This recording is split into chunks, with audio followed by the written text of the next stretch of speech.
Bueno, agradezco la oportunidad, la invitación. Eh, Quise un poco reducir el tema original era inmunoterapia y otros tratamientos en cáncer de pulmón y creo que es excesivamente extenso para los 15 minutos que se me asignaron. Así que prefiero dar solamente un sobrevuelo a través de lo que es la inmunoterapia hoy día en cáncer de pulmón y tratar de pasar un poco lo que se viene en el futuro.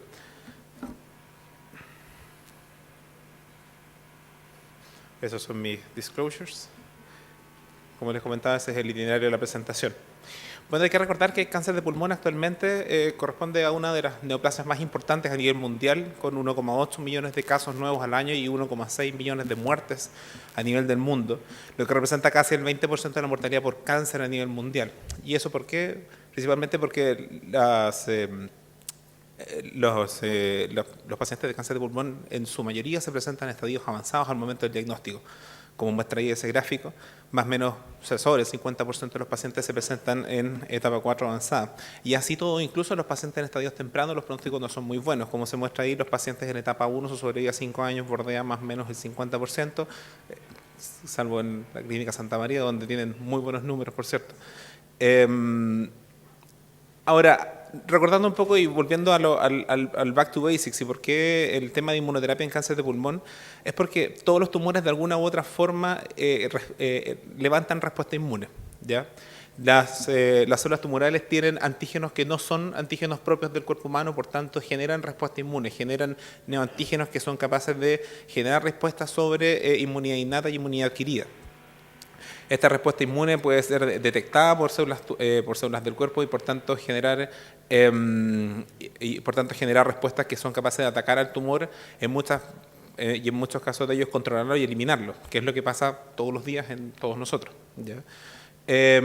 Ahora, se sabe que los tumores tienen mecanismos de evasión del sistema inmune. Es uno de los hallmarks of cancer, como está descrito en el paper de Hanahan, ya clásico a estas alturas del 2011, donde uno de los nuevos hallmarks es la aparición de esta evasión del sistema inmune como parte de las características propias del tumor. Así entonces, la respuesta inmune antitumoral es un delicado balance entre mecanismos proinmunitarios y mecanismos que tratan de suprimir la respuesta inmune a través de los llamados coestimuladores o correpresores de la respuesta inmune, ¿ya? Entonces, las células tumorales básicamente utilizan estos correpresores de la respuesta inmune para tratar de aplacar la respuesta inmune de manera de pasar desapercibidos y de poder seguir creciendo a pesar de la presencia de estos neoantígenos y de la respuesta inmune normal. Entonces, hoy día la inmunoterapia en cáncer de pulmón va guiada principalmente a esto, al bloqueo de estas moléculas de checkpoint, de estas moléculas de correpresoras, de manera de elevar o levantar respuesta inmune en contra de los tumores presentes. Surge así entonces la inmunoterapia, ¿ya? Bueno, obviamente la historia es un poco más larga que esto, pero he tratado de ser relativamente sintético. Los primeros estudios fase 1, como el que se muestra acá, el resultado del estudio Checkmate 003, que es el primer estudio, el estudio llamado BASKET, es decir, donde se meten distintas patologías dentro para, digamos, probar una droga nueva del fase 1, donde se probaron distintas dosis de nivolumab en distintos escenarios, como son el cáncer colorectal, el cáncer renal avanzado, melanoma y entre ellos también el cáncer de pulmón. ¿Y qué es lo que sabemos hoy día? Esta es probablemente la estadística de seguimiento más larga que tenemos, que son los resultados de los 129 pacientes con cáncer de pulmón multitratado avanzado que se enrolaron en este estudio BASKET. Y lo que sabemos es que al día de la publicación del JCO, hace un par de meses atrás, hay un 15% de pacientes vivos, cosa que antiguamente no era posible de ver. O sea, todos estos pacientes estaban muertos a esta altura, ¿ya? Sin haber una diferencia clara por la dosis de nivolumab, se probaron distintas dosis, 2, 5 y 10 miligramos por kilo, sin diferencia de acuerdo a la expresión del PDL1. En ese momento se estaba buscando si existía la posibilidad de que PDL1 fuera un buen marcador para definir si la inmunoterapia era útil. Y en la mayoría de los pacientes que estaban vivos a estas alturas eran pacientes fumadores o exfumadores, ¿ya? Lo que también es una cosa relativamente frecuente y relativamente común en la mayoría de los estudios de inmunoterapia. Ahora bien, cuando uno ya demuestra que en un estudio fase 1 esto funciona y en pacientes multitratados esto funciona, bueno, tratemos de llevarlo a escenarios más de la vida real. Entonces, ¿qué es lo que pasó? Se hicieron dos estudios, grandes estudios fase 3, el estudio Checkmate 017 y el estudio Checkmate 057, uno de ellos en población de pacientes con cáncer escamoso en segunda línea, es decir, pacientes que ya hubiesen recibido al menos una línea de un doblete basado en platino, y el otro, el 057, para pacientes con histología no escamosa. Ambos estudios muy relativamente parecidos, tumores, o sea, pacientes solamente se seleccionaban de acuerdo al eco y a si el tumor era escamoso o no escamoso. No seleccionaban de acuerdo a ningún tipo de biomarcador, ingresaban pacientes con PDL1 positivo, PDL1 negativo y se randomizaban a dos tipos de tratamiento, nivolumab por un lado versus docetaxel, que es el standard of care en ese momento. Y el resultado principal del endpoint primario de los estudios era en general la sobrevida global. Ojo que había una posibilidad de hacer un crossover a la rama en el caso de los pacientes con quimioterapia, o sea, de inmuno, de quimio, de hacer crossover a inmuno y de los pacientes de inmuno recibir quimio después. Así y todo, el año 2015 se publicaron ambos trabajos muy cercanos en un mismo número, el New England, después de su presentación en ASCO. Y lo que se encontró es que para ambos estudios el resultado de sobrevida global fue positivo, con una diferencia de más o menos de 3 meses en ambos estudios, uno de 9 versus 12 meses, el otro 6 versus 9 meses para el caso del cáncer escamoso, y sin un correlato entre la expresión de PDL1 para los tumores escamosos. Sin embargo, ya en este primer estudio se ve que para los tumores no escamosos existe una diferencia significativa entre, a pesar de que esto no era un análisis preplaneado, pero ya se ve una diferencia significativa entre los tumores que sí expresan versus los que no expresan PDL1. Los tumores que sí expresan PDL1 tienen mejor resultado con el uso de inmunoterapia en el contexto de los tumores no escamosos. Y hace poco se presentó el seguimiento a largo plazo, ya con 3 años de seguimiento, y se ve que sigue existiendo esta diferencia más o menos de 10% de sobrevida entre la rama control y la rama de tratamiento, incluso a pesar del crossover del estudio. Manteniéndose además una ventaja de pacientes vivos y sin progresión, más o menos del 10% en ambos estudios, cosa no existente en la rama de control. O sea, en el fondo no habían pacientes no progresados en la rama de control. O sea, por tanto, estudio positivo. Ahora, como les comentaba recién, en el gráfico de la izquierda, el resultado para los tumores escamosos, donde se ve que la expresión de PDL1 no cambia mayormente el resultado del tratamiento. Sin embargo, en el Checkmate 057, el de tumores no escamosos, a mayor expresión de PDL1, mejor o mayor el beneficio de la terapia o de la inmunoterapia, como se ven la diferencia de los gráficos, ¿ya? Y evidentemente los hazard ratios que son altamente significativos en la población con PDL1 expresado sobre 50%. Empezaron también a aparecer otras inmunoterapias, el originalmente llamado lambrolizumab o posteriormente pembrolizumab o Keytruda del laboratorio BMS, o sea, perdón, del laboratorio MSD. También se probó en segunda línea, ¿ya? En el estudio Keynote 010 publicado en el Lancet, donde también es un estudio bastante parecido al otro. La diferencia es que eran 3 brazos, donde 2 brazos eran de inmunoterapia, uno a una dosis más alta, otro a una dosis más baja, y donde aquí sí se seleccionaron pacientes de acuerdo al estatus PDL1. Aquí solamente ingresaron pacientes que tuvieran al menos un 1% de expresión de PDL1 en las células tumorales, ¿ya? Así todo, el resultado es relativamente similar, ¿ya? Lo que se ve es una diferencia una diferencia estadísticamente significativa en la sobrevida global de más o menos un 8 a 10%, y esa diferencia evidentemente aumenta si uno toma el subgrupo de pacientes con expresión de PDL1 sobre 50%.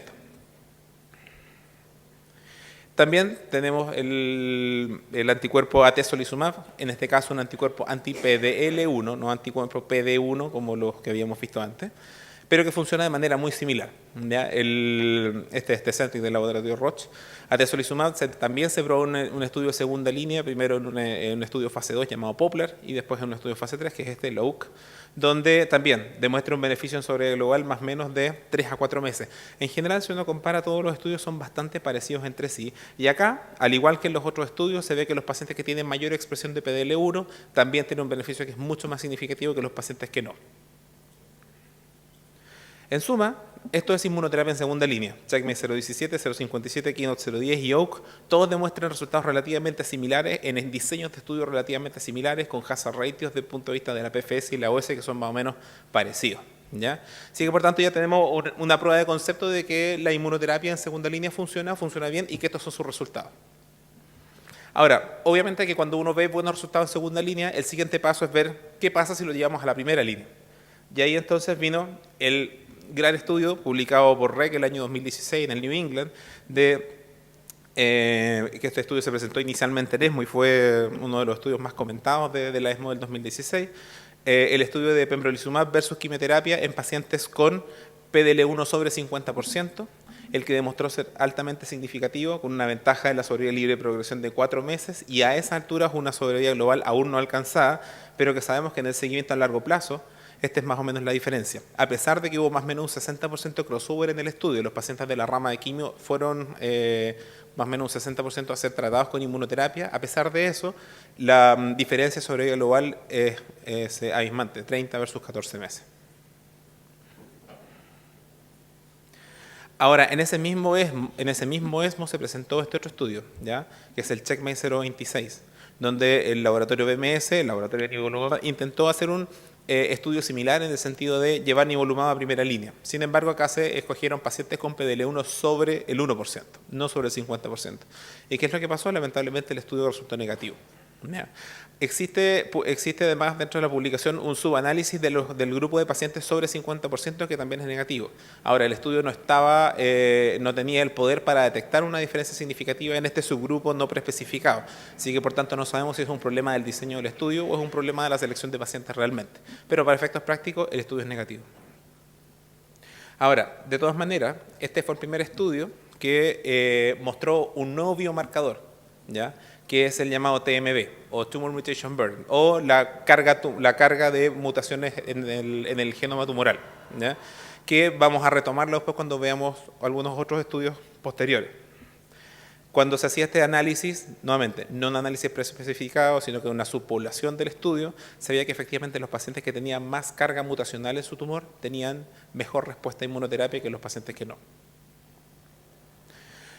Este año en ASCO se presentó el Keynote 042, ahora un poco haciendo el mismo intento, pembrolizumab en primera línea para pacientes sobre 1%. ¿Y qué es lo que pasó? Este estudio sí fue estadísticamente significativo, ¿ya? Los pacientes con PDL1 sobre 1% sí resultaron ser beneficiados de la inmunoterapia. Pero aquí hay una pequeña pillería, entre comillas, que es que un porcentaje importante de la población del estudio tenía PDL1 sobre 50%. De hecho, si uno hace el subanálisis de más o menos el 50% de la población que corresponde a este PDL1 sobre 50%, el estudio es altamente significativo. Y si analizamos solamente la población entre 1 y 49%, el estudio es negativo. ¿Ya? Entonces, por tanto, aparentemente este es un fenómeno de arrastre. El buen resultado de los pacientes con PDL1, de los PDL1 altamente expresados, lleva a los pacientes digamos, a que el grupo completo aparezca como beneficiado, cuando en realidad no parece ser tan así. Así todo, es un estudio positivo y por tanto, hoy día uno podría decir que es una indicación desde el punto de vista formal por estudio. Así todo, la indicación hoy día sigue siendo que los pacientes que para inmunoterapia como monodroga en primera línea deben tener un TPS o una expresión de PDL1 sobre 50%. Ahora, en este punto es cuando nos cuestionamos cómo seguir adelante. Ya vimos que la inmunoterapia como monodroga probablemente alcanzó un techo. Entonces, aquí es cuando nace el concepto de las posibilidades de combinación. Y aquí entonces nace la posibilidad de combinarlo, por ejemplo, con inmunoterapia. ¿Por qué? Porque la inmunoterapia libera nuevos antígenos en la medida en que destruye células, se produce una regulación al alza de los MHC clase 1, por tanto se produce mayor presentación antigénica, aumenta la actividad de las células dendríticas y además disminuye la presencia de células T reguladores que disminuyen la inmunidad tumoral. Entonces, al combinar con inmunoterapia, con quimioterapia probablemente podemos tener un mejor efecto. Ahora, ojo aquí. Quedan 50 segundos. Sí. Ahora, aquí el punto es que no todas las quimioterapias son iguales porque obviamente las quimioterapias también producen su propio efecto sobre estas células inmunes. Así se hicieron este estudio fase 1, donde se probaron distintos esquemas de combinación de inmuno con quimioterapia y lo que se encontró es que Pembro asociado a Carbo más Pemetrexed o Atezo con Carbo más Pemetrexed tenían las mejores tasas de respuesta. Así entonces nace el diseño del estudio Keynote 021, el brazo G de este estudio Basket, donde se probó quimio más inmuno versus quimioterapia por sí sola. ¿Y qué es lo que se encuentra? Se encuentra que efectivamente hoy día estamos alcanzando esa PFS en este estudio fase 2, más o menos de 13 meses en la rama de quimioterapia, con hoy día sabemos que también un beneficio en sobrevida global en el fase 2, y después llevamos al fase 3 en el 189, que es un estudio muy parecido, donde la PFS de Terminó el 4 tiempo. 8 meses y 69 versus 50% de pacientes vivos al año. ¿Ya? No sé si me permiten 5 minutos para tratar de terminar lo que falta, porque insisto que el tema es un poco extenso. Hay muchos expositores y están las preguntas después. Ya. El último dato es, además de los estudios de combinación de quimio-inmuno, existen los estudios de combinación de inmuno-inmuno, ahí donde venía la cosa del TMB, porque existe el estudio de ipi-nivo versus quimioterapia. Y la otra cosa es que hoy día a dónde estamos llevando la inmunoterapia hacia los escenarios curativos. ¿Ya? Inmunoterapia como tratamiento posterior a la quimiorradio con el estudio PACIFIC, y que probablemente es un estudio súper interesante para los cirujanos, que es el estudio de inmunoterapia en neoadyuvancia, donde se demuestra que los pacientes sí tienen respuestas patológicas al utilizar solamente 2 dosis de inmunoterapia previa a una cirugía. Listo. Terminamos. Eso. Bueno, muchas gracias.